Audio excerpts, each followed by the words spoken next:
드리겠습니다. 네. 저는 그 인기 있는 작가도 유명한 작가도 아닙니다. 그런데 여러분이 불러주셔서 이렇게 나와서 저로서는 상당히 즐거운 일이고 또한 영광스러운 일입니다. 특히나 여러분들은 아까 그 식장님과도 이야기를 했습니다만은 저는 그 한국의 문화를 외국에 전하는 그 분들이 가장 그 애국자라고 생각을 합니다. 요즘 뭐 이제 세계가 한 가족처럼 서로 교류하고 소통하는 그런 때가 돼서 나라와 나라 사이, 문화와 문화 사이 벽이 무너진 지는 오래입니다만은 아직도 한국이라는 나라를 세계에 알리는 데에서는 여러 가지 미흡한 점이 있지 않겠는가 하는 겁니다. 여러분이 다 아시다시피 세계 많은 나라가 있고 그 나라마다 독특한 문화를 갖고 있습니다. 그러나 고유한 자기 언어를 갖고 있는 민족은 많지 않습니다. 뿐만 아니라 그 언어가 세계 여러 나라의 언어에 비해서 언어학적으로 또는 우리가 살아가는 실용적인 의미에서 매우 뛰어난 언어라는 것과 더불어서 그 언어를 썼던 우리 민족이 과거에 수많은 저술을 통해서 저희 그 문화민족으로서의 정체성을 확보한 민족이 그다지 많지 않습니다.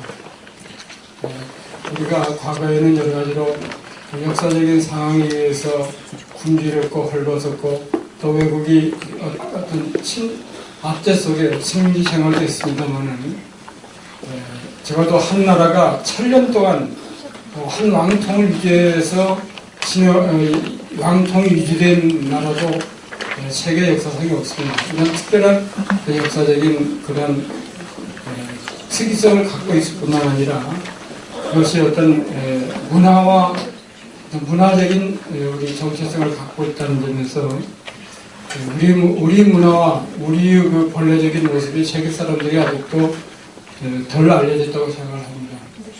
특히나 우리는 그 문학적인 어떤 자산이라는 것이 다른 나라에 비해서 그리고 한국이라는 나라를 외국 사람들이 인식하는 그 수준에 비해서 상당히 풍부하지 않나 생각을 합니다. 저는 뭐 대학에서 쭉 소설 강의를 해왔습니다. 한 30년 동안. 그리고 늦게 소설을 쓰기 시작해서 문단에서도 뭐 별로 그렇게 문제작을 내지는 못했습니다만 저는 제가 그 의도했던 것이 뭐냐면 창작과 저희 문학을 가르치고 문학을 작품을 쓰는 것을 어떻게 하나로 어우를 수 있느냐 하는데 제 자신이 관심을 주었고 대학에서도 주로 그 소설에 대한 논문을 썼고 또 우리나라에서 그 소설 학습에 대한 필요성, 체계적인 소설 학습이 상당히 필요하다는 생각에서 소설 쓰기 이론과 실제라는 책과 한국 현대 소설론이라는 책도 썼습니다. 저 나름으로서는 그 소설의 쓰임이 소설 창작이라는 것이 어떤 이론적 바탕 위에서 이루어져야 한다는 것이 저희 지론입니다. 왜 그러냐면 여러분이 다 아시다시피 미술이나 영화나 혹은 음악이나 연극이나 이런 것을 공부할 때 그 방법론이라는 것이 상당히 철저합니다. 그러나 소설은 언어를 도구로 해서 쓰기 때문에 누구나 쓸 수 있다는 안이한 생각에서 소설 쓰기 방법이라는 것이 체계적으로 되어 있지 않다는 거죠.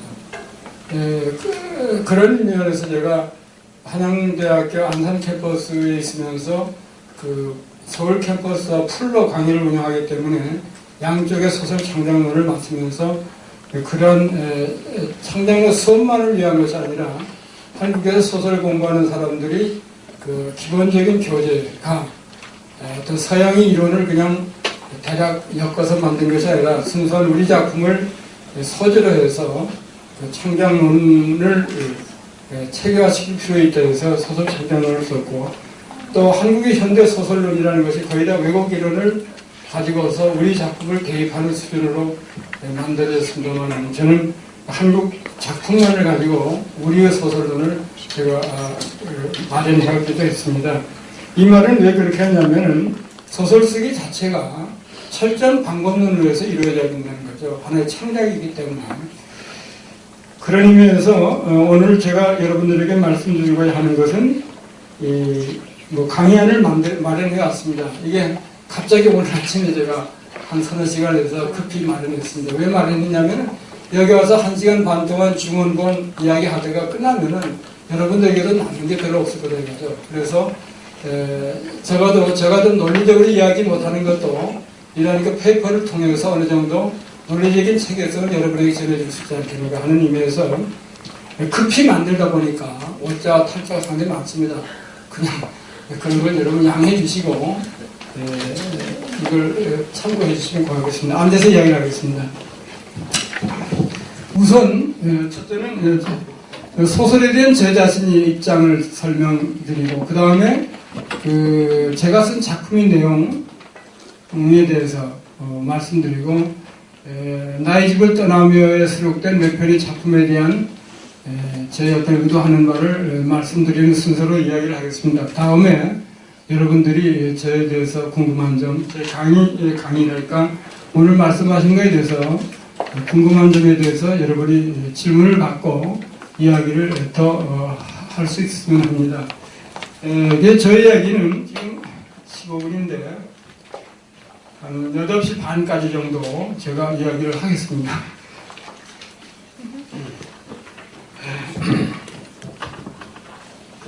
제 소설의 주된 관심은 인간과 세계의 실상을 주변인의 관점에서 찾아내는 일입니다. 주변인이라는 건 뭐냐면은 어떤 중심적인 입장에서 세상과 인간을 보는 것이 아니라 주변의 변두리 입장에서 본다는 거예요. 변두리 입장에서 봄으로 말미암아 일반적으로 인간과 사회를 인식하는 것은 중심부 입장에서 본다. 그것이 어떤 과학적인 어떤 방법론도 될 수 있고 아니면은 그 당대를 지배하는 이데올로기를 중심으로 해서 항상 보게 되죠.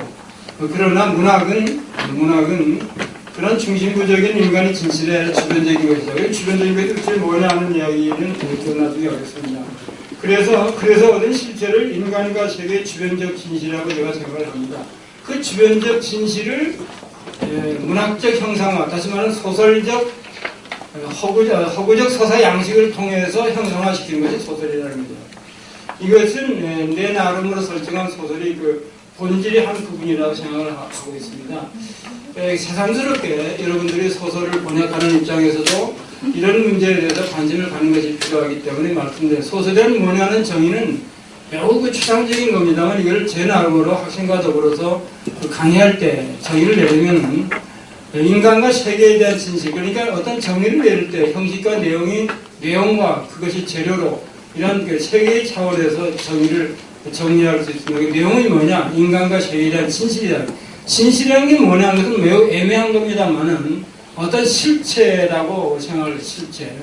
그러니까 현상에서 우리가 눈에 보이는 건 현상인데 그 현상 속에 내재되어 있는 그 어떤 핵심적인 것이 소위 진실이라는 개념으로 저는 정의를 했습니다. 그 다음에 그 형식은 뭐냐? 허구적 서사 양식이라는 거예요. 허구적 서사 양식은 허구라는 개념은 원래 번역이 저는 허구라는 개념 자체가 마음에 들지 않습니다만 저는 만들어낸 이야기라는 개념으로 씁니다. 허구라는 개념은 팩트의 상대적인 개념이죠. 팩트는 사실, 있었던 사실이고 허구는 있을 수 있는 사실이죠. 그런데 우리가 그 사실에 대한 관심을 많이 갖는데 사실은 팩트는 사실이긴 하지만 이례적 진실성밖에 없습니다. 그렇죠? 이례적 진실성밖에 없고 그것은 역사적으로 이미 과거의 것입니다. 다시 말하면 한 번 일어나던 어떤 사실은 두 번 되풀이되지 않거든요. 근데 그 픽션은 뭐냐? 그런 팩트들을 모아서 새로운 어떤 또 하나의 것을 만들어내는 것. 그것을 저는 학생들에게 설명할 때 일기예보에 비해서 설명을 합니다. 일기예보라는 것은 어떤 겁니까? 그건 미래적인 어떤 기상상황을 예보하는 건데 그 일기예보를 만들기 위해서는 그 기상상황과 관련된 많은 통계적 자료, 다시 말해 여러 가지 팩트를 바탕으로 해서 또 하나의 가상적인 예보를 만들죠. 그게 어떻습니까? 거의 들어맞지 않습니까? 다시 말하면 허구라는 이 개념은 과거와 현재와 미래성을 동시에 지니고 있는 보다도 보편적이고 초시간적인 어떤 그 진실을 의미한다는 겁니다. 그 다음에 소설 쓴다는 것은 뭐냐? 소설 쓴다는 것은 작가로서는 피할 수 없는 이거 숙명적인 겁니다. 요즘은 뭐 소설 쓰는 것이 하나의 직업이고 소설 쓰므로써 그것이 수입이 되고 그것이 생활의 한 도구가 될 수 있습니다만은 그것은 본질적인 소설이 어떤 본질성을 설명하는 것과는 거리가 있다고 생각합니다. 저는 소설이라는 것은 살아가는데 유용한 것이 아닐 수 있다. 그렇다고 흔히 말하는 어떤 실용적인 가치를 지니는 것은 아니라는 겁니다. 원론적으로 말씀드린다면 하나의 살아가는 방편으로서 혹시 이미 있을지는 모르지만은 그러나 궁극적으로 문학을 한다는 것은 그게 뭐 성공이 길이 될 수 있는 것도 아니고 그렇다고 해서 문학을 해서 사회적으로 명예를 얻는 것도 아니고 거기에 고려를 받거나 혹은 문학적인 성과에 의해서 사회적으로 인정을 받는 것은 그 어떤 의도한 것이 아니라 결과에 따른 자연스럽게 주어지는 하나의 그 선물과 같은 것이라고 저는 생각을 합니다. 그러나 우리가 문학이라는 것은 인간이 사는 세상 속에 끊임없이 계속되어 왔다는 거죠. 그래서 어떤 비평가는 말합니다. 문학은 유용한 것이지 않은 필요한 것이다 라고 이야기를 합니다. 유용성과 필요성이라는 건 뭐냐면 유용은 어떤 목적에 의해서 행해지는 것이고 필요라는 것은 자연 발생적인 것이라고 생각을 합니다. 그건 왜 그러냐면 사람들은 이야기를 좋아하기 때문입니다. 왜 이야기를 좋아하느냐? 사람 사는 곳에는 이야기가 있습니다. 사람들은 모이면 이야기를 합니다. 그것은 왜 그러냐면 이야기를 우리가 좋아하기 때문인데 좋아하는 이유는 그 우리가 이야기를 만들며 살아가고 있기 때문입니다. 우리들의 삶 자체가 하나의 서사적 틀 속에서 우리가 행동하는 것이 그러니까 우리 자체가 서사의 주인공인 것입니다. 그렇기 때문에 우리는 체질적으로 이야기를 좋아할 수밖에 없다는 거죠. 제가 하나의 제 어떤 체험을 여러분들에게 말씀드리겠습니다. 저는 고향이 제주도고 제주 시골에서 자랐습니다. 제주시에서 고등학교를 다니는데 방학이 되어서 고향에 돌아가면은 그 당시는 노동력이 귀하고 어렵고 또한 그 시골 경제 사정이 매우 어렵기 때문에 제가 여름에 밭김을 메웠습니다. 밭김을 멜 때 주로 아주머니들이 어머니 또래들이 서로 스르름을 해서 한 대여섯씩 밭김을 맵니다. 아침에 새벽에부터 시작해서 저녁까지 매는데 매다가 낮에 1시간쯤 쉬고 그런데 밭김을 매면서 동시에 이야기를 시작합니다. 어머니들이. 이야기를 시작하면 밭김을 다 멜 때까지 계속 이야기를 하는 거예요. 물론 그 이야기가 노동력을 강화해주고 다시 말하면 어떤 노동의 필요를 덜해줘서 노동의 능률을 올린다는 어떤 효용적 측면에서 생각할 수 있지만은 그분들이 하는 그 이야기 자체가 그것이 어떤 체질적인 것이라는 거죠. 무슨 말이냐면은 그 이야기를 하지 않고서는 여러 사람이 모이면 이야기를 해야 된다는 겁니다. 우리도 그렇지 않습니까? 한국에서 술문화라는 게 왜 술문화가 그렇게 즐거운 문화가 될 수 있냐면 그거는 이야기를 하기 때문이죠. 이야기 없는 술문화 가능하겠습니까? 근데 그 이야기는 뭐냐면 술자리에서 한 이야기에 대해서는 책임을 지지 않습니다. 그렇지 않습니까? 책임을 지지 않기 때문에 그 이야기를 매우 자연스럽게 할 수 있습니다. 그 자연스럽게 다시 또 하나는 힘매는 자리에서 하고 있는 이야기들은 그것은 자기 살아온 이야기일 수 있고 남이 살았던 이야기일 수도 있고 그건 크게 둘로 나누면 자기 이야기거나 아니면 남의 이야기입니다. 그러나 남의 이야기도 그것이 자기화된 남의 이야기죠. 이걸 우리가 분석해보면 소설이 소재와 똑같습니다. 소설도 자기 체험을 쓸 수도 있고 세계의 형상에서 다시 독자들에게 소설적인 형상화를 통해서 내버린다는 거죠. 그래서 세계의 형상은 자기가 체험한 것과 남이 타인이 체험하는 것을 나눌 수 있는데 이 촌부들의 이야기도 바로 그러한 내용의 이야기라는 겁니다. 또 하나는 제주도에는 그 기일 제사가 상당히 철저하게 지켜집니다. 제사는 요즘은 집안에 따라서 거의 초저녁에 하지 않습니까? 그러나 제주도에서는 새날을 들여서 한다. 그러니까 돌아가시기 전날 하는 거죠. 그래서 새날이라는 게 뭐냐면 자정을 넘어서 합니다. 그러니까 초저녁에 모이면은 저녁을 먹고 제사를 끝낼 때까지 한 서너 시간이 있습니다. 그때 일가 친척들이 모이면은 무슨 얘기하면 바로 이야기를 하는 겁니다. 제주도는 많은 이야기거리를 갖고 있습니다. 저희들이 어렸을 때 이야기를 들은 것은 그 외정시대, 다시 말해 일제강점기에 살았던 이야기. 그리고 그 징용 갔던 이야기, 흉년에 어떻게 살았느냐 하는 이야기. 그 다음에 여러분이 혹시 아실지 모르겠습니다만은 해방기에서 저희들은 좌우 이데올로기 갈등에 의한 사상사태라는 엄청난 그 사태가 벌어졌습니다. 그때 겪었던 이야기를 다 하는 겁니다. 그건 되풀이해서 하는 겁니다. 그 이야기는 정부 제국의 차원이 아닙니다. 그 이야기를 수없이 여러 번 같은 이야기를 들을 수도 있습니다. 그러나 같은 이야기를 듣는다고 해서 누구나 그 이야기에 대해서 그거 지난번에 했던 이야기 왜 또 하느냐 그렇지 않거든요. 다 재미있게 듣습니다. 놀라운 것은 그런 이야기를 하는데 그들이 엄청난 고난을 받고 고통을 받았는데도 생사의 기로에서 정말 살아나는 그런 위기 상황을 처했는데도 자기에게 고통을 준 사람에 대해서 원망이나 미움이라는 것이 저는 그 이야기에 담겨있지는 않습니다. 그래서 저는 훗날 제가 소설을 쓰면서 생각한 것이 뭐냐면 바로 이것이 문학이라는 거죠. 바로 이것이 문학이다. 왜 그러냐면 좋은 작품을 읽을 때 그 독자는 하나가 될 수 있습니다. 그렇죠? 거기는 이데올로기 차이나 빈부의 차이나 성의 차이나 혹은 문화의 차이를 모두 다 초월할 수 있는 게 뭐냐면 좋은 작품 앞에서입니다. 이런 면에서 우리가 좋은 작품, 훌륭한 작품이라는 것은 결과적으로 인류를 통합할 수 있는 힘을 가질 수 있을 뿐만 아니라 바로 그것은 어떤 평화에 이를 수 있고 궁극적인 것은 바로 그 문학의 정신이 사랑이고 평화라고 생각을 합니다. 왜 그러냐면은 나중에 또 나옵니다만은 이 좋은 작품이라는 것이 어떤 게 좋은 작품이냐라고 우리 규정에서 말할 수 없지만 어쨌든 좋은 예술 작품 앞에서 모든 사람은 다 행복해질 수 있다는 겁니다. 그렇지 않습니까? 그런 아주 위대한 어떤 그 엄청난 힘을 갖고 있다는 겁니다.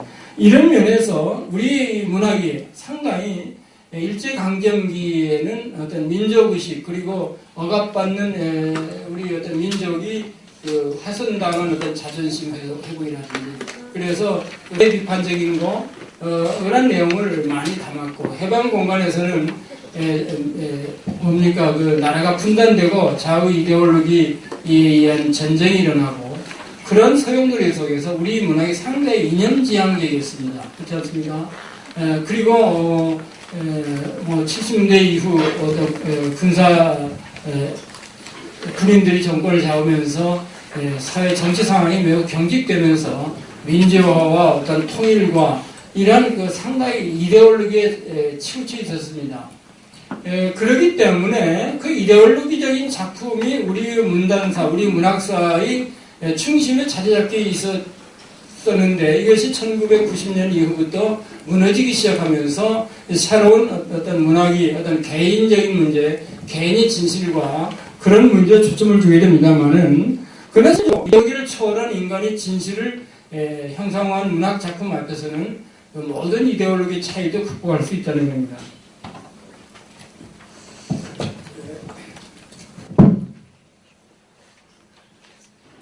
또 하나 제주도에는 상당히 이야기가 많습니다. 제주도는 아마 세계 여기에서 외국 분들도 많이 계신데 외국의 어느 나라, 어느 섬치고 그런 좁은 땅에서 민요와 설화가 그렇게 많은 곳은 아마 드물 겁니다. 특히나 그 설화 중에는 전설적인 혹은 민담적인 이야기도 많지만은 특이한 것이 제주도에는 그 무속본풀이라는 게 많습니다. 무속본풀이라는 게 뭐냐면 지금 이 페이지가 됩니다. 그 무조신, 무당의 조상들이 내렸담입니다. 이 무당의 조상들이 내렸담이 칠서정연하게 아주 그 탄탄한 구조로 되어 있습니다. 이 무당 조상들이 내렸담이 이것이 이야기화돼서 일반적인 설화처럼 다시 전해집니다. 그래서 할머니나 할아버지들에게 이야기를 듣기도 합니다. 그래서 일반 그 사람들이 즐기는 이야기와 무당들이 굿하는 데서 읊는 그 무당 조상신이 내렸담이 같은 연원입니다. 이런 것들이 하나의 신화적인 속성과 당대의 사회 상황 속에서의 삶이 어떤 리얼리티를 확보하는 그런 이야기들이 아주 칠서정연하게 이루어집니다. 저는 그러한 어떤 그 이야기 환경 속에 자랐습니다. 또 하나는 저는 그 초등학교 4학년 때부터 교회를 들락을 해서 성경 이야기를 어린 때부터 들었고, 또한 제가 신앙을 갖기 시작하면서 성경이란 또 하나의 그 어떤 이야기, 어떤 문화를 제가 갖게 되었습니다. 여기서 제가 그 소설을 공부하면서 또는 소설을 쓰면서 생각할 수 있는 게 뭐냐면, 저가 그 기독교의 경전인 바이블 자체가 하나의 주변적인 인간의 진실을 추구한다는 점에서 상당히 그 소설의 어떤 전범적인 의미를 갖고 있지 않겠는가 하는 생각을 가졌습니다. 그래서 저는 저희 어떤 소위 소설에 대한 관심은 제주도 이야기가 많은 제주도에서 자라면서 또한 제가 신앙으로 제가 만나게 된 어떤 성경의 이야기. 근데 그 제주도의 무도신들의 이야기와 성경의 이야기는 극과 극이죠. 이런 극과 극의 이야기 속에서 제가 어떤 소설적 자양을 얻지 않겠는가 하는 말씀을 여러분들에게 드립니다. 그 다음에 제가 아까 처음 말씀드렸던 소위 그 주변성의 문제라는 것을 잠깐 말씀드리겠습니다. 성서를 보면은 그 인간은 야훼의 모습으로 창조된 하나님의 모습으로 창조되었는데 왜 창조했느냐 하면은 야훼께서 우주 만물을 창조하고 그 다스릴 일을 이 사람들에게 맡기기 위해서 야훼의 모습과 비슷한 인간을 만들었다고 됐습니다. 저는 이게 뭐 기독교의 경전을 소개하려는 것이 아니라 이 예술이 가지고 있는 어떤 그 본질성을 말하려고 하는 겁니다. 그렇다면은 그 관리한다는 개념은 뭐냐죠? 관리한다는 개념은 있는 형상을 더 아름답게 꾸며가는 것이라는 거죠. 그래서 아리스토텔레스가 말했습니다만 우리 자연을 모방한다는 개념은 자연 자체가 예술이 전범이 된다는 거죠. 그거는 자연을 더 아름답게 관리하는 하나의 일이 바로 예술 행위라는 겁니다. 그렇다면은 자연을 아름답게 관리하는 일은 두 가지 측면에서 할 수 있습니다. 다시 말하면 자연은 질서정연한 체계로 되어 있기 때문에 그것을 해명하는 일은 누가 하냐면 과학자들이 하는 거죠. 학문적 방법에 의해서 자연과 사회를 분석해서 그 내재되어 있는 원리를 찾아내는 것도 이건 일종의 자연을 관리하는 일의 한 부분이 될 수 있다는 겁니다. 그러나 과학으로 할 수 있는 일은 한계가 있습니다. 그거는 중심부적인 것밖에 과학으로 할 수 없습니다. 또 하나는 과학은 자연을 해명하는 데는 과학적 방법이 가능하지만은 인간의 문제는 과학적 방법으로 해명할 수 없습니다. 그렇지 않습니까? 여러분이 어떤 존재성을 과학적 방법에 의해서 해명할 수 있는 것은 육체적인 부분에 하는 것뿐이죠. 그러니까 인간이라는 존재는 과학의 힘으로써 과학적 방법에서 해명이 안 된다는 겁니다. 이만큼 인간 존재의 해명은 상당히 어려운 거죠. 물론 인문학이라는 학문이 있지만 그것도 인문학의 어떤 방법론을 가지고서도 인간 이해의 극히 제한적인 부분에 한할 수밖에 없다 이거죠. 여러분 스스로가 그걸 뭐 너무나 잘하는 거죠. 여러분이 만약 학문적 대상으로서 여러분이 어떤 의미를 지니고 있는가. 또한 인간은 인간 자신도 자기 자신에 대해서 잘 모릅니다. 그렇지 않습니까? 우선 틀림없는 것은 내가 왜 태어났느냐 하는 거. 여러분이 나이, 여러분이 언제, 왜 이 시대에, 이 나라에서, 혹은 어느 나라에서 태어나게 되느냐. 그건 해명이 안 되죠. 내 앞으로의 운명이 어떻게 될 거냐. 내가 왜 이런 성격을 타고 태어났냐. 그건 아버지, 어머니도 알 수 있는 게 아닙니다. 우리는 아버지, 어머니 사랑의 결과로 세상에 태어났지만은 아버지, 어머니는 단지 낳고 기를 뿐이지 나의 존재성에 대해서 아는 게 없습니다. 이만큼 인간은 애매한 존재거든요. 예를 들면 말이죠. 이런 겁니다. 집에 말이죠. 그 소를 키우는데 소가 새끼를 낳았다면 그 새끼의 존재성은 어미 소가 알 수 있는 게 아니죠. 누가 합니까? 소의 임자가 아는 겁니다. 그렇지 않습니까? 그러니까 새끼 소의 임자는 어미가 아니라 어미는 단지 낳아서 키워줄 뿐이지 새끼 소의 주인은 어미 소의 주인이 바로 새끼 소의 주인인 거죠.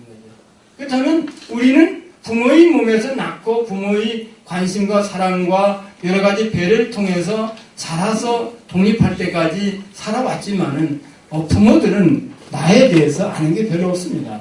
무슨 말이냐면은 인간의 존재는 이만큼 애매하다는 겁니다. 이것이 학문적 방법으로도 이해할 수 없고 자기 자신도 이해할 수 없다면 그러면 인간의 존재성과 인간의 어떤 실체는 영원히 미궁으로 남아줄 것이냐 이런 거죠. 그것을 해명할 수 있는 게 뭐냐? 저는 소설이라고 생각합니다. 그런데 소설을 읽으면은 인간의 존재성, 인간의 실체를 어느 정도 파악할 수 있다는 겁니다. 그래서 엄연한 의미에서 소설이 본질을 왜 소설을 쓰느냐 하는 것은 결국 인간이 탐구에 그 궁극적인 의미가 있다고 생각을 하는 겁니다. 그러면은 인간의 탐구라는 것은 인간의 독자적인 존재로서의 탐구뿐만 아니라 그 인간은 전통 속에서 그 인간이 살아왔고 그 인간은 또한 시간과 공간이라는 역사성과 사회성 속에서 살아왔고 가족이 일어나서 살아왔기 때문에 한 인간의 탐구를 위해서는 그 역사와 전통과 사회와 그 가족의 이해라는 것이 전제되는 거죠. 그렇기 때문에 소설은 인간이 어떤 존재성과 인간이 다양한 모습을 탐구할 수 있을 뿐만 아니라 그 인간이 살아가고 있는 사회와 역사까지도 탐구할 수 있다는 겁니다. 그런데 문제는 여러분 여기에서 뭐 인문학을 전공하신 분도 있을 겁니다만은 소설이 연구라는 것은 뭐냐면 대상은 소설 작품을 통해서 소설을 연구하는 거 아닙니까? 그러니까 소설 작품을 통해서 연구한 인간의 진실과 인간의 실체는 사회과학이나 철학이나 심리학으로 얻어진 인간의 실체와는 다른 겁니다. 그렇죠? 학문이라는 것은 주변적인 진실밖에 파악할 수 없는 거죠. 학문은 뭐냐면은 어떤 통계적인 어떤 신뢰성을 가져야 됩니다. 다시 말하면 그것이 보편적인 의미를 가져야 되죠. 우리가 과거에 그 논란이 되었던 누군지 황우석 그 줄기세포 사건도 있지 않습니까? 그것이 뭐냐면 어쩌다가 그런 것이 나올 수 있지만 그것이 일반적인 것이 아니다. 하지만 51% 이상이 되지 않으면 그것이 보편적인 의미를 갖게 되지 못합니다. 그러니까 학문은 거의 다 통계적인 신뢰성을 가져야 되는 거예요. 그러나 문학은 그렇지 않죠. 문학은 그것이 가장 특수한 것이라도 그것이 인간의 진실한 부분을 드러낼 수 있는 것이기 때문에 이것이 바로 인간이 가지고 있는 주변적 진실이라고 생각을 하는 겁니다. 우리가 그 중심부적인 것이 뭐냐? 그래서 여러분이 중심부적이라는 것은 뭐냐면 그 한 사회를 지탱해가는 중심적인 가치 이데올로기를 말합니다. 그리고 인간이 보편적인 욕망을 말합니다. 그렇지 않습니까? 뭐 우리 사회를 지탱하고 있는 경제적인 것, 정치적인 것, 사회적인 어떤 과제 이게 중심부적인 겁니다.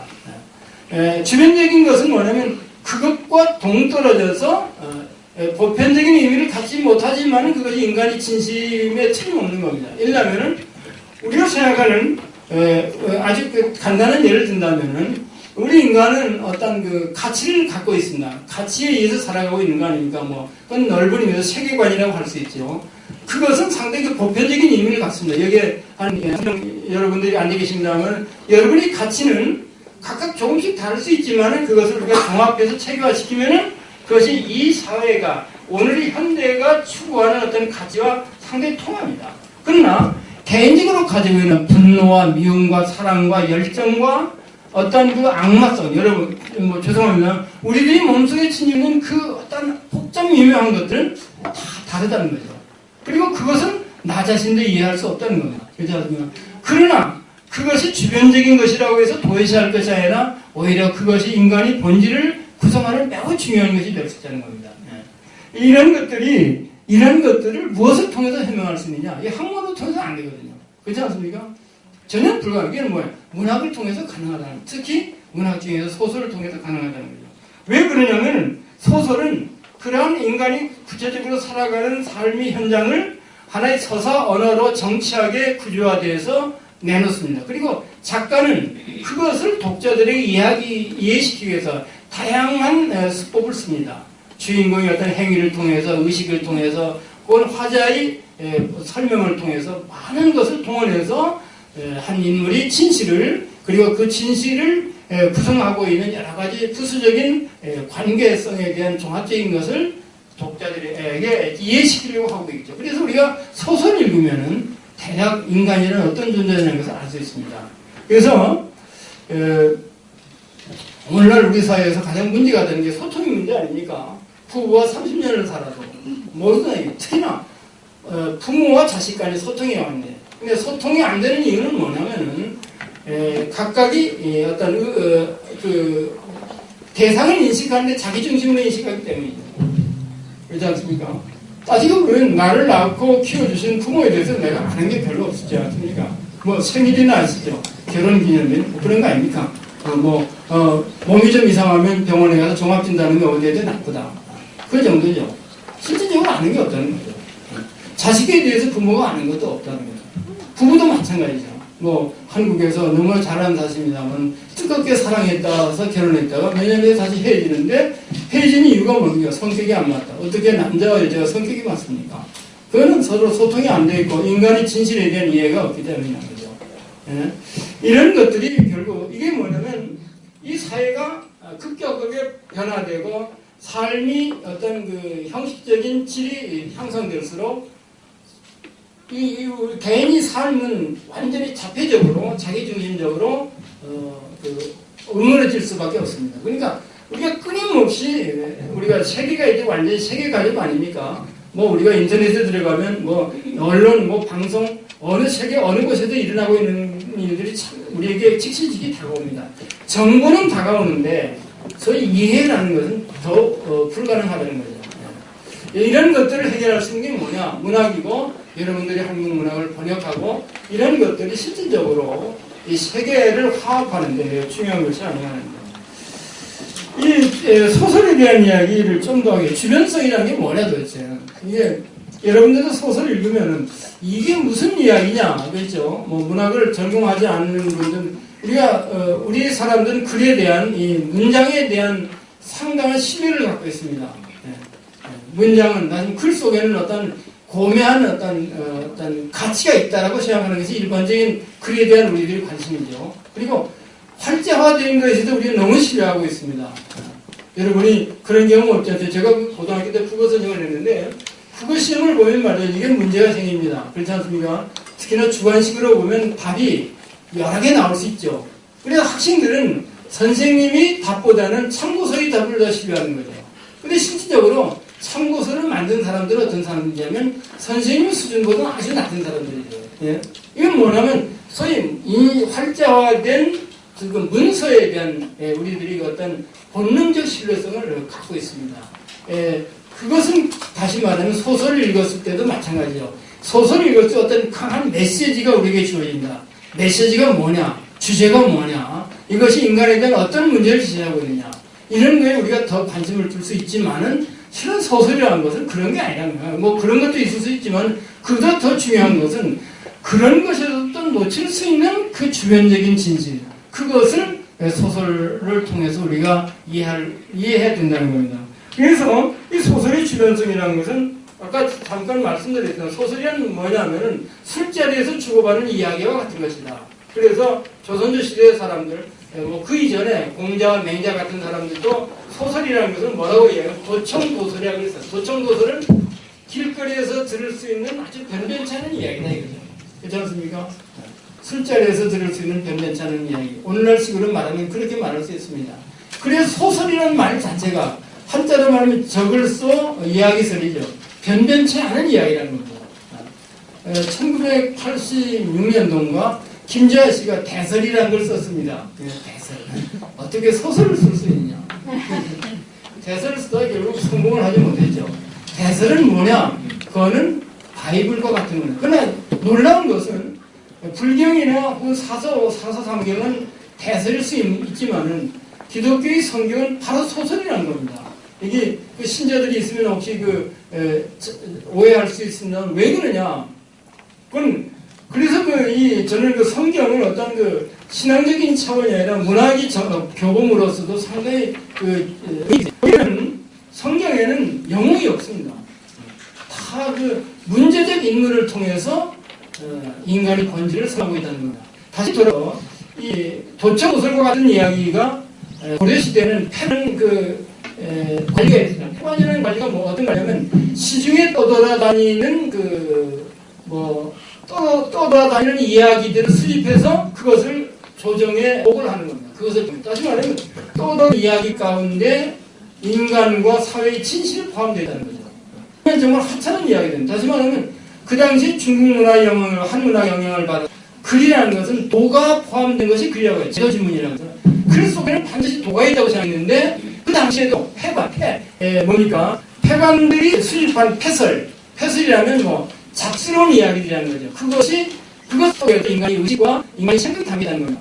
정말 놀라운 이야기였습니다만 조선조 시대에 소위 말하는 음담패설을 못 책이 있습니다. 예. 그걸 한글로도 되고 한글로도 되는데 음담패설이라는 것은 사람이 살아가면서 꼭 있게 아닌 거거든요. 그러다 우리가 상대 부도덕한 것인데 중요한 것은 그 음담패설을 모아서 다시 책으로 만들었다는 겁니다. 그럼 누가 만들었겠습니까? 양반들이 막 선비가 만들었겠죠. 왜 그랬습니까? 그게? 그덕한 것이고 우리가 차마 내가 그것을 좋아하면서도 남에게 좋아한다고 말할 수 없는 것인데도 그것을 통해서 인간이 본질을 해명해 줄 수도 있기 때문에 그것을 책으로 만들었다는 겁니다.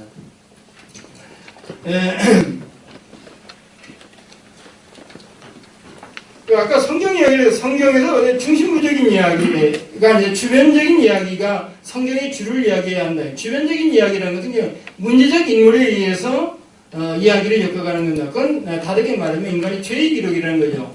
다시 말씀드린다면은 성경은 좀 거룩한 책인데 실질적으로 읽어보면 거룩한 이야기가 별로 없습니다. 그렇습니까? 창세기 1장, 2장을 이제 3장부터는 뭡니까? 다 죄의 기록들입니다.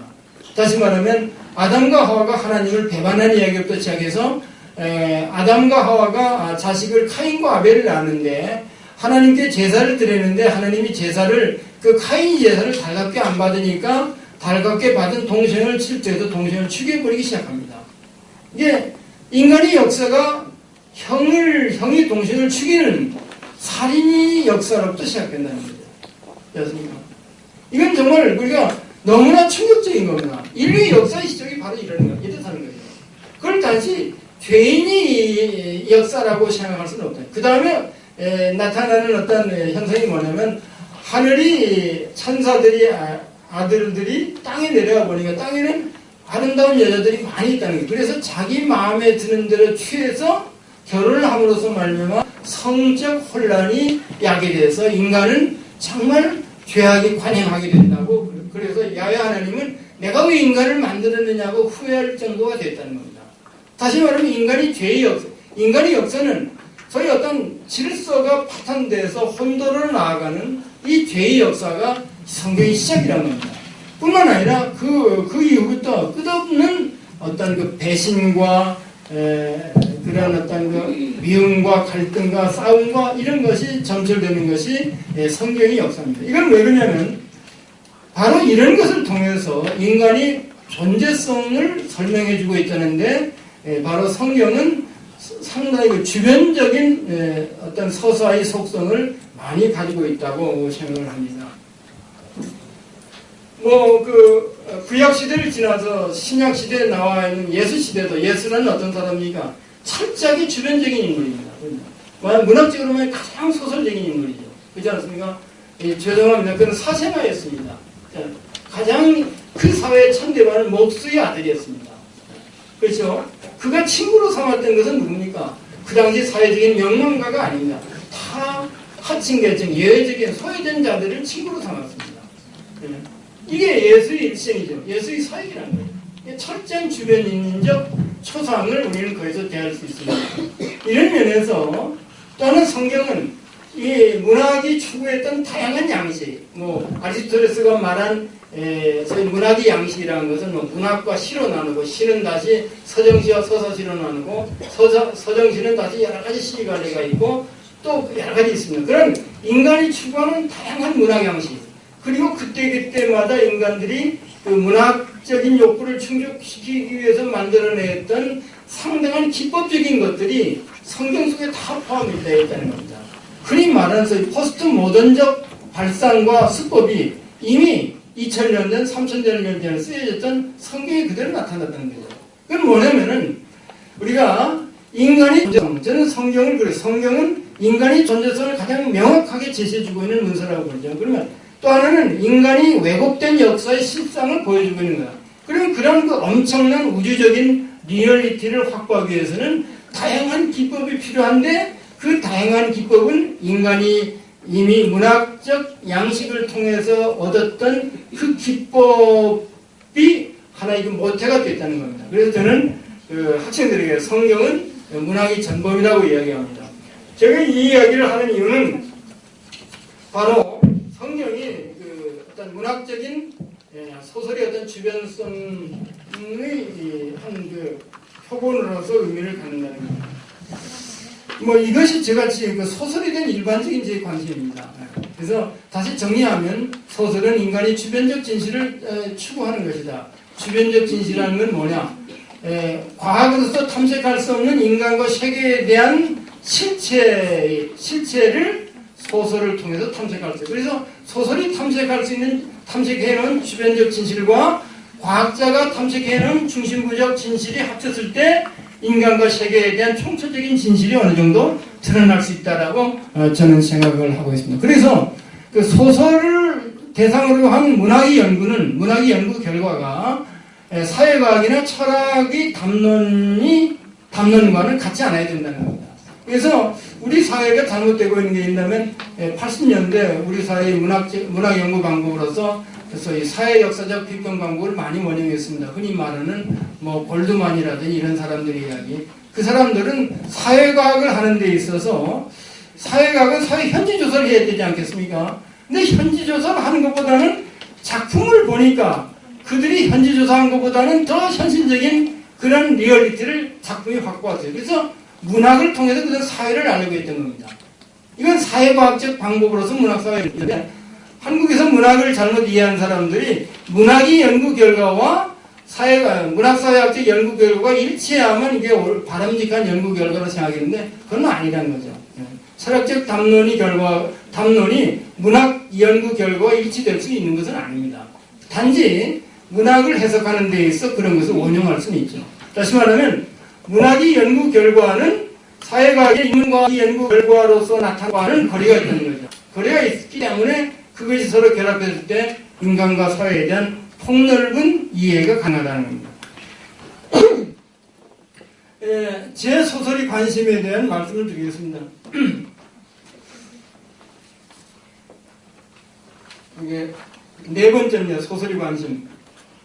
제 소설은 그 제주도 이야기로부터 출발됩니다. 자기 체험에서부터 자기 문학의 출발이 이루어질 수밖에 없기 때문입니다.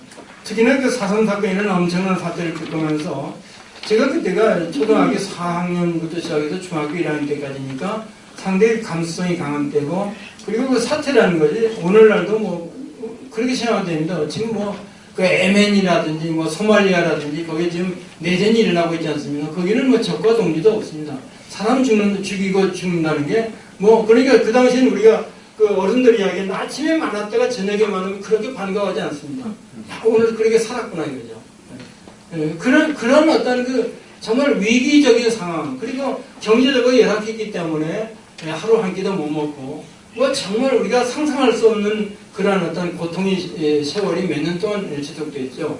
더구나 그 당시 한국전쟁이 일어나면서 피난민이 대거로 제주도 인구보다도 몇 배가 다시 제주도 들어갔죠. 그래서 경제가 어렵고 그래서 상당히 혼란된 때였습니다. 그런 그 인연기 체험이 바로 제 소설이 그 중심을 이룰 수밖에 없었죠. 거기서 제가 생각했던 건 뭐냐면 그 이데올로기 어떤 싸움이라는 게 이게 이데올로기를 내지 어떤 싸움이 주동자들은 다 물러가고 피해를 받는 사람들은 다 소위 힘없는 사람들이 피해를 받게 됩니다. 그렇지 않습니까? 이런 것들을 통해서 소위 이데올로기와 개인의 진실 관계를 제가 관심을 가졌었습니다. 그 다음에 우선 그런 것은 4.3이 관심에서 벗어나면서 집단성이나 정치성이 가져오는 폭력성에 대한 관심을 갖게 되고 그것에 따라서 그런 것들에 소위 그 희생되는 사람들이 초상을 그린 열전 양식이 작품들을 꿰었었습니다. 그리고 1980년대 이후에는 경직된 정치 상황에서 있는 선한 이데올로기의 폭력성을 그리했습니다. 1980년대 우리 사회를 지배했던 두 개의 큰 이데올로기가 있었습니다. 선한 이데올로기, 그건 통일과 민족이었습니다. 통일과 민족 앞에는 누구도 아무 이야기를 통일과 민주주의죠. 민주화와 통일. 이 앞에서는 말이죠. 누구도 이의를 제기할 수 없었습니다. 그런데 통일 자체가 매우 소중한 것이고 민주주의가 매우 소중한 것인데 그런 경직된 이데올로기가 인간을 얼마나 억압했느냐는 거죠. 뭐 지난번에 김재하 씨 부인이 그 인터뷰를 했죠. 뭐냐면 김재하 씨가 옥중에서 그 감옥 생활할 때 내가 죽으라고 어떤 세력에서 내가 죽으면은 그것이 여론화돼서 사회가 크게 날 것이다. 그래서 자기가 죽음을 거부했다고 그러지 않습니까? 뭐 이건 극단적인 얘기입니다만 이 민주주의와 어떤 통일의 조국이라는 민족주의와 민주주의라는 두 개의 이데올로기가 상당히 선한 이데올로기인데 이것이 강폭하게 우리들의 의식을 매우 지배했던 그 하나의 과정. 그것이 바로 그 안에 사제와 재물이라는 것을 통해서 그려냈습니다. 왜냐하면 악한 세력은 그게 뚜렷이 나타나기 때문에 그것은 문제가 되지 않습니다. 악한 세력에 대한 모든 사람들의 징후와 저항은 분명하게 나타날 수 있죠. 그러나 선한 이데올로기가 억압 세력으로 나타날 때 그것과 대결할 것은 누구도 없습니다. 누구도 없죠. 이것은 엄청난 어떤 그 폭력성을 갖게 됩니다. 이게 어떤 종교적인 어떤 종교성과 결탁될 때 무시무시한 힘을 갖게 되죠. 소위 중세 캐톨릭이 어떤 퇴폐라든지 지금도 종교적인 억압이라는 게 그래서 그 정치와 종교가 결합된다면은 그건 엄청난 정말 그 원자 폭탄보다는 더 큰 위력으로서 인간을 압살하게 됩니다. 이런 것들이 그리고 그 80년대 이후부터는 소위 그 80년대 민주화와 조국 통일에 대한 순수한 열정을 가진 사람들이 어떻게 변모되어 가느냐 하는 것들을 제가 관심 있게 추적해서 그린 것들이 투명한 어둠, 그 다음에 뭐 잊지 못할 일들은 너무 빨리 잊어버린다. 그리고 최근에 제가 재작년인가 썼던 열정시대 같은 작품들입니다. 그리고 제주 사단 사건을 좀 총체적으로 다루려고 해서 한라산이라는 작품을 3권 썼는데 그건 아직 미완으로 있습니다. 그 다음에 지금 뭐 그 나의 집을 떠나며라는 작품 작년에 냈습니다. 그러면서 앞에와 같은 문학적인 어떤 그 제 과정을 거치면서 또 하나 제가 관심을 두었던 것이 그 관계의 문제입니다. 인간이 살아가는 것은 관계의 어떤 연장인데 우리가 끝없는 관계를 만들어가면서 살아가고 있지 않습니까? 바로 그것을 제가 관심 있게 생각을 해서 특히나 그 관계성 속에서 가족 관계라는 것에 대해서 관심을 갖게 됐습니다. 나의 집을 떠나면 뭐 여러분들이 읽으실 수 있습니다만은 가족 관계, 부모와 자식의 관계, 그리고 하나는 부부의 관계, 하나는 한 개인이 어떤 관계를 역사성과 어떤 공간 속에서 생각을 해서 죽음의 문제까지 생각합니다. 나이가 70이 넘어가면서 생각할 수 있는 게 뭐냐면 이 관계에 대한 새삼스러운 어떤 그 의문입니다. 여러분들도 결혼해서 자식을 낳으면 자식에 대한 여러분이 관심이라는 것은 자기보다 더하지 않습니까? 여기 여자분들이 많이 계신데 남편에 대한 관심보다는 자식에 대한 관심이 더하다죠. 이건 저는 학생들에게도 이야기했는데 상당히 잘못된 거라는 거죠. 왜 그러냐면은 자식은 남편과 혹은 아내와 사랑의 결과로서 낳은 거 아닙니까? 그렇다면 한 단계 떨어진 거죠. 그러나 우리는 남편이나 아내보다는 자식에 대한 관심을 더 갖게 된다는 겁니다. 이것 자체가 소위 부부 공동체에서부터 문제가 생기기 시작하는 겁니다. 뿐만 아니라 그렇게 저는 제가 아들이 하나 있습니다. 제가 여기도 있습니다만은 그러니까 자식은 커가면서 여러분도 그렇지 않습니까? 초등학교 한 5학년만 되면은 외식하러 가자고 해도 안 가죠. 자기가 할 일 있으면 안 가는 거죠. 엄마는 갔다 오세요. 그 자식은 나오면서 유아기를 지나면서부터 제가 깨달은 것은 바로 부모들로부터 떠나기 연습을 한다는 거죠. 부모들로부터 떠나기 연습을 한다는 겁니다. 그래서 결혼하면 완전히 떠나서 독자적인 삶을 영위하는 것이 인간의 본질적인 모습인데 한국은 과거의 대가족적인 어떤 전통이 이미 형식적으로는 무너졌는데 우리들이 의식 가운데는 끈끈이 남아있다는 거죠. 그래서 자식과 부모의 관계. 그래서 저는 그렇게 자기 몸보다 자기보다도 더 사랑하면서 키운 자식이 왜 나로부터 부모로부터 떠나가야 되느냐는 거죠. 그건 이해할 수 없어요. 그건 부부의 관계도 그렇습니다. 정말 죽겠다고 사랑하면서 결혼을 했는데 왜 멀어지고 소통이라는 게 얼마 없게 되는 점점 살아갔어요. 이게 인간이 본질이라고 생각할 때 참 인간의 삶이라는 것이 애매하다는 거예요. 그래서 그걸 좀 소설로서 만들어보자 했습니다. 근데 되돌아보면 저 개인적인 이야기를 해서 죄송합니다만은 저는 중학교 때 부모님을 떠나서 타지에 가서 그 객실 생활을 했습니다. 뭐 그래서 계속 부모님과 서로 같이 살았던 것은 뭐 따져보면 몇 년이 안 됩니다. 결혼해서도 부모님을 모시지 못했고 그런데 결국 제가 어린 때 생각했던 것은 항상 부모로부터 떠나 살기를 원한 거예요. 여러분도 그런 경험을 가지고 있을지 모르지만은 어릴 때부터 우리는 끊임없는 가출의 욕망을 갖게 되는 겁니다. 가출. 그래서 우리가 가출하는 청소년을 우리가 문제라고 생각하지만은 실질적으로 그들은 용기 있는 애들이거든요. 가출을 하고 싶지만은 여러 가지 여건상 가출하면 고생하고 선생님에게 어떤 그 불량 청소년으로 부모님이 속을 썩일 거고 여러 가지 생각을 해보니까 가출을 못하는 겁니다. 그냥 우리는 끊임없이 가출의 욕망을 갖고 있는 것이고 이걸 다시 다르게 말하면 인간은 성장하면서부터 부모로부터 떨어져 나가는 학습을 계속하고 있는 거다 이거죠. 그건 무의식적으로, 그건 의식적으로 하고 있다는 거죠. 이것이 부모와 자식의 관계가 아닌가라는 걸 생각을 했습니다. 뿐만 아니라 아까도 말씀드렸습니다만 부모는 나를 낳고 키웠지만은 부모의 의지와는 달리 내가 세상에 태어난 거죠. 그래서 저는 뭐 부모님께는 불효막심한 처지고 그래서 아들이 저에게 서투한 어떤 행동을 보일 때 제가 나와 아버지를 부모를 생각하죠. 그래서 이해할 수 있습니다만 그렇다고 해서 이해가 안 되는 것이 인간이 부모의 마음이란 거죠. 이런 어떤 묘한 것들 이런 그 소위 인륜적 관계로서의 어떤 자기의 존재성의 문제 같은 것이 지금도 저에게는 상당히 중요한 화두로 남아있습니다. 실제 나의 집을 떠나면 보면은 중단된 5편이 수록되어 있습니다. 첫째 나의 집을 떠나면은 첫째 작품은 거기에는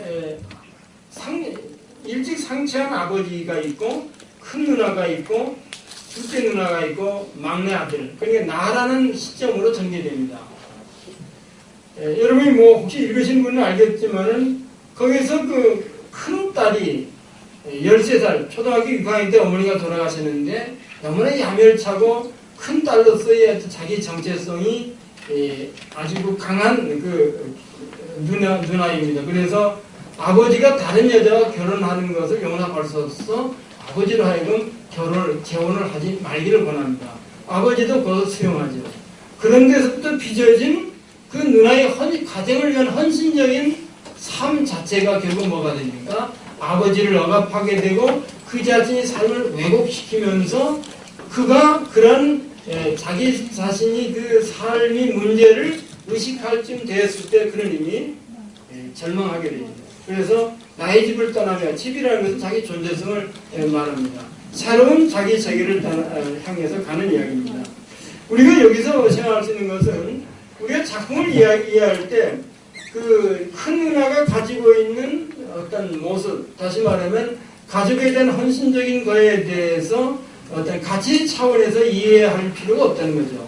그것 자체가 모두 한 개인이 가지고 있는 진실이라고 생각했습니다. 다시 말하면 여기에서는 아버지의 모습이 있고 큰 누나의 모습이 있습니다. 큰 누나는 상당히 착한 여자죠. 그래서 대통령 표창도 받게 됩니다. 남이 생각할 때는 엄청난 효부이고 자녀들을 동생들을 위해서 자기 일생을 희생한 그런 아주 훌륭한 언니로 생각을 할 겁니다. 그러나 그것이 결국 그 가족들에게 큰 억압으로 나타났고 그래서 그 가정 자체가 왜곡되기 시작했다는 거죠. 다시 말하면 일상적이라면 뭡니까? 아버지도 재혼을 했고 누나도 자기가 혼기가 되면 그리고 그가 뭡니까? 영리하고 착하고 이쁘게 생겼으니까 좋은데 시집을 가고 다 그렇게 해야 그게 정상적인 거거든요. 그러니까 그 큰 누나가 가지고 있는 어떤 도덕의식과 가족을 사랑한다는 그 어떤 하나의 이데올로기가 다시 어떤 선한 이데올로기가 모든 가족들의 삶을 고통스럽게 만들고 가족 구성원과의 관계를 왜곡시켰다는 겁니다. 어떤 의미에서 여기서 가장 이기적인 모습으로 우리에게 다가오는 주인공은 저 인물은 둘째 누나겠죠. 상당히 현실적입니다. 그러나 그 현실적인 둘째 누나의 모습은 상당히 그것이 오히려 긍정적으로 볼 수 있다는. 그러나 중요한 것은 여기서 그 인물 개개인의 인물에 대한 어떤 가치 평가가 아니라 그런 인물들이 삶을 통해서 인간이 드러나지 않은 진실을 저는 드러내려고 했던 것이 작품이 가지고 있는 어떤 의미로 생각을 하면 되겠습니다. 그 다음 벽은 개신교 목회자의 자기 신앙 양심과 인간적 진실과의 갈등을 문제 삼는 작품입니다. 개신교 줄거리는 그렇습니다. 개신교 목사가 외아들이 있었는데 그 외아들이 어느 날 그 깡패 집단에 의해서 살해됩니다. 그런데 그 아들을 죽인 그 불량 청소년, 다시 말하면 불량이라고 하지만 그 소년을 자기 양아들로 삼아서 자기 아들과 똑같이 그에게 사랑과 배려를 하면서 자라게 하는 거죠. 그러나 그 과정에서 밖으로 드러내지 않지만 그 어머니의 갈등, 그리고 목회자, 정말 사회적으로 존경받는 그런 목회자이지만은 그 양아들과 자기 사이에 빚어지는 그 누구에게도 드러낼 수 없는 갈등. 그 목회자로서의 모습과는 달리 인간적인 고뇌가 이 작품의 어떤 중심을 이룹니다. 여기서도 또 하나 생각할 것은 그런 그 한 목사의 태도가 그것을 어떤 도덕적인 차원에서 자르는 것이 아니라 좀처럼 인간에게서 찾아볼 수 없는 새로운 그 어떤 아픔, 갈등을 그 한 목사의 모습을 통해서 찾아보려고 한 겁니다. 그 다음에 우리 빈누리교회 바다에서 만난다면 어머니와 아들의 관계입니다. 다시 말하면은 어머니는 종갓집 며느리고 아버지가 먼저 세상을 떠났고 어머니는 아버지를 대신해서 그 집안을 잘 꾸려가고 자녀들도 잘 교육을 시킵니다. 그 아들인 나는 결국 집을 떠나서 홀로 살아갔고 결국 개신교 목사가 되고 신학교 교수가 됩니다. 그런데 그 어머니는 그리고 형님은 내가 믿는 그런 신앙을 갖지 않게 되죠. 어머니는 그 내가 믿는 신앙을 갖지 않게 되는 여러 가지가 이유가 있습니다. 나는 종갓집 며느리라는 거, 형이 너와 같은 신앙을 갖지 않은데 어머니로서 형과 동생이 갈등이 빚어질 것을 두려워해서 어머니도 안 가는 거죠. 다시 말하면 어머니와 아들이지만은 신앙의 문제에서는 각각이란 거죠. 이거는 인간이 어떤 존재적인 문제. 또 하나는 이게 중요한 것은 어머니가 위암을 걸려서 이제 그 고통에 처해 있는데 아들로서는 어머니를 위해서 해줄 수 있다는 것이 아무것도 없다는 겁니다. 그러니까 어머니가 임종 직전에 하룻밤 같이 병실을 지키는 것밖에 할 일이 없다는 거죠. 여기에서 어머니와 아들이라는 그 관계성이 도대체 뭐냐 하는 것을 이 신학 교수인 이 목사가 끝없이 회의하는 겁니다. 다시 말하면 이건 신학으로도 해명될 수 없는 문제라는 거죠. 이것이 바로 그 빈물이 바다에서 만난다면서 제가 생각했던 겁니다. 이게 결론적으로 뭡니까? 인간은 모두 개별적인 존재, 혼자다는 거죠. 혼자다. 그 다음에 안과 각의 이야기입니다. 이건 부부 이야기입니다. 고등학교 교사를 하다가 외국에 유학을 가서 학위를 받고 귀국해서 대학에 자리를 잡게 됩니다. 남자 주인공이. 그런데 유학 갔을 때 아내는 혼자 여기 남아서 고등학교 교편을 잡으면서 뒷발을 딛는데 남편이 없는 사이에 아내가 불미스러운 이야기를 듣고는 용서할 수 없다고 해서 이혼을 하게 되죠. 그런 갈등 가운데 그가 대학에 있는 자기 조교와 사랑을 하고 결혼을 하게 됩니다. 그 과정에서 여러 가지가 있지만 그들은 남들 보기에는 정말 행복한 결혼이 되죠. 그런데 그 결혼을 했던 그 새 아내의 입장에서는 너무나 행복한데 남편의 입장에서는 끝없는 갈등이 계속된다는 겁니다. 그러니까 부부가 같이 사는데 한 사람은 행복하고 한 사람은 끝없이 갈등과 그 고통 속에서 일평생 같이 살아간다는 거죠. 다시 말하면 사랑하는 사이지만은 서로 공유할 수 없는 그 부분, 이것이 바로 어떤 부부의 문제 속에서 부부라는 거죠. 예, 공유할 수 없는 것이 아무리 사랑하는 처지이지만 각각이 있습니다. 그래서 결국 그 남편은 그 정신여행소에 입원했다가 그런 모든 자기가 그 억압되어 있는 그 고통 이야기, 누구에게도 할 수 없는 이야기를 정신과 의사를 통해서 전부 함으로 말미암아 그 자기를 억압했던 그 갈등에서 헤어나오는데 비로소 그런 남자의 진실을 알게 된 그 부인은 지금까지 살아온 자기 존재성에 대해서 회의하기 시작하는 겁니다. 예. 그래서 그가 다시 정신병원에 들어가게 됩니다. 뭐 이런 이야기입니다. 그래서 이 관계를 부부의 관계에서 생각을 해봤습니다. 그 다음에 숲의 이야기 중편인데 여러분이 그 나이가 들면 우리가 죽음의 문제에 대해서 생각을 하게 되죠. 죽음의 문제. 그렇지 않습니까? 그 신앙적 차원에서 뭐 여러 가지 생각을 할 수 있습니다. 그러나 저는 그 숲의 이야기를 쓰면서 찾아낸 게 뭐냐면은 그 숲의 이야기는 그 화자의 집, 고향집에 말이죠. 뒤에는 큰 숲이 있는데 거기에 그 할아버지 때부터 기념일마다 나무를 심는 겁니다. 나무를 심는데 그 몇 대도 할아버지부터 나무를 심고 그 나무가 자라서 할머니의 관이 됩니다. 근데 그 과정에서 뭐 긴 이야기입니다만은 그 관을 만들기 위해서 나무를 자르는데 그 한 나무가 아주 오래된 나무이기 때문에 가장 큰 부분은 관이 되고 그 다음 것은 다시 다른 판자가 되고 또 다른 판자가 되고 이렇게 해서 하나의 나무에서 만들어진 여러 가지 판자들은 각각 다른 세계의 제 인생을 산다는 겁니다. 그렇다면 나무에게도 숲에서의 인생이 있고 그 다음에 제목으로서의 인생이 있고 그렇지 않습니까? 그 다음 다시 제목이 다시 어떤 것은 가구가 되고 어떤 것은 괴가 되고 어떤 것은 집이 소리가 되고 그러면 그 제목으로서 쓰여진 제3단계의 인생이 있다는 거죠. 그러니까 나무도 몇 개의 단계의 인생이 있다. 벼도 그렇지 않아요. 논에 있을 때 벼와 그건 벼로서의 다시 말하면 벼로서의 인생입니다. 그러나 그것이 쌀로 되었을 때는 쌀로서의 한 생애가 있겠죠. 그렇지 않습니까? 그 쌀이 다시 빵이 되고 밥이 됐을 때 쌀과 밥으로서의 또 하나의 생이 있다는 겁니다. 그러면 벼도 몇 개의 생을 사는 겁니다. 3단계의 생을 사는 거다.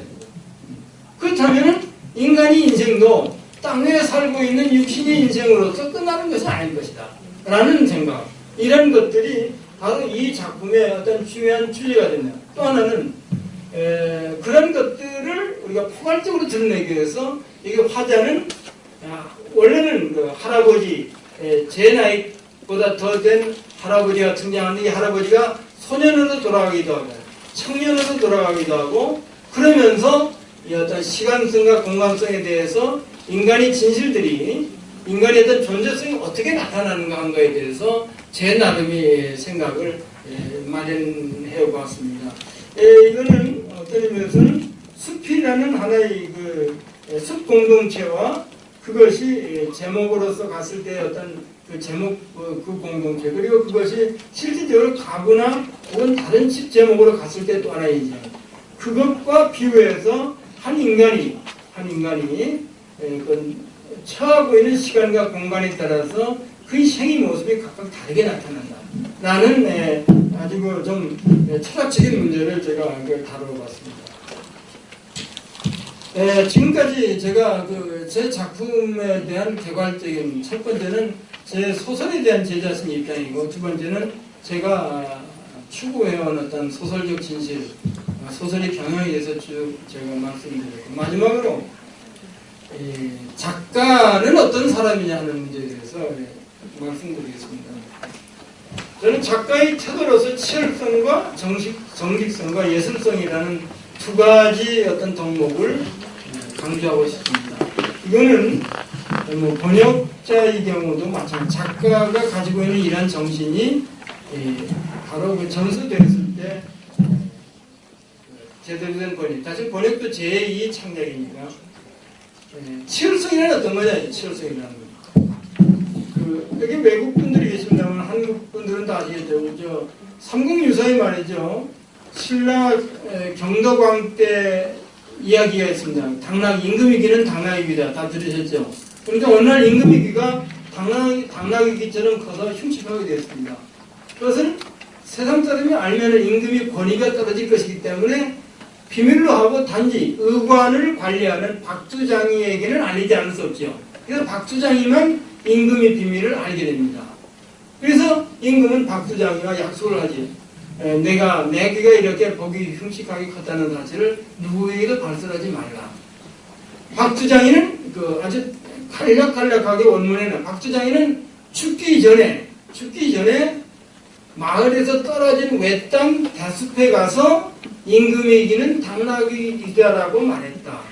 라고 됩니다. 그 다음부터 바람이 불어서 대숲이 움직일 때마다 대숲에서는 임금의 이기는 당나귀이다라는 소리가 들렸다. 이 소문이 온 나라에 퍼져서 왕이 귀에까지 들렸다. 왕은 화를 내서 대나무 숲을 다 베어버리고 거기에 수유나무를 심었다. 수유나무가 자라 다음에 바람이 불 때마다 그 수유나무 숲에서는 임금이기는 크다, 임금이기는 크다 소리가 났다. 이런 내용이죠. 뭐 이 설화에 대해서는 다양하게 설명할 수 있습니다만 저는 이 설화를 가지고 문학의 어떤 본질적인 문제, 언어의 본질적인 문제를 여기서 찾았습니다. 여기서 뭐 긴 이야기는 할 수 없습니다만 여기서 하나 우리 생각할 수 있는 것은 글을 쓴다는 것은 박두장이가 죽음이 직전에 세상을 향하여서 해야 될 한마디 유언과 같은 것이다. 그것은 뭐냐면은 임금이기가